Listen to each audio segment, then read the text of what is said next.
რუსთავი ორის მიერ გავრცელებულ ფარულ ჩანაწერებს არასამთავრობო ორგანიზაციის წარმომადგენლები ერთობლივი განცხადებით გამოეხმაურნენ. მესამე სექტორში ფარული ჩანაწერების მოპოვებისა და გავრცელების გამო მედია საშუალების პასუხისმგებლობის საკითხის დაყენებას დაუშვებლად მიიჩნევენ. აქ ამბობენ, რომ ხელისუფლების წარმომადგენლების მიერ გაკეთებულმა შეფასებებმა შესაძლოა საფრთხე შეუქმნას ფაქტის ობიექტურად გამოძიებას. ისინი ხელისუფლებას მოუწოდებენ დაადგინონ თუ ვინ და რა უფლებებით ახორციელებდა მიყურადებას.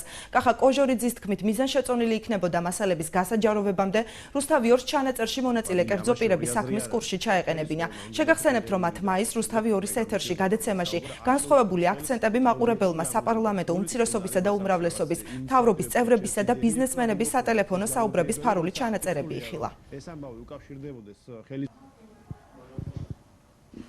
გამოქვეყნებული ინფორმაცია დაგეთანხმებით, რომ არ შეიცავდა ისეთ ტიპის ინფორმაციას, რაც აკომპრომიტირებული იქნებოდა კონკრეტული პირისთვის, ან ინტიმურ ურთიერთობას ასახავდა, ან რაიმე მისი კონკრეტული პიროვნებისთვის შეურაცხყოფელი ინფორმაცია შეიცავდა და აქედან გამომდინარე ჩვენ არ ვფიქრობთ, რომ ამ შემთხვევაში აქ თუნდაც კერძო პირების ინფორმაციის გავრცელების დროს ქონდა დანაშაულს ან სხვა რაიმე სახის კანონდარღვევას ადგილი.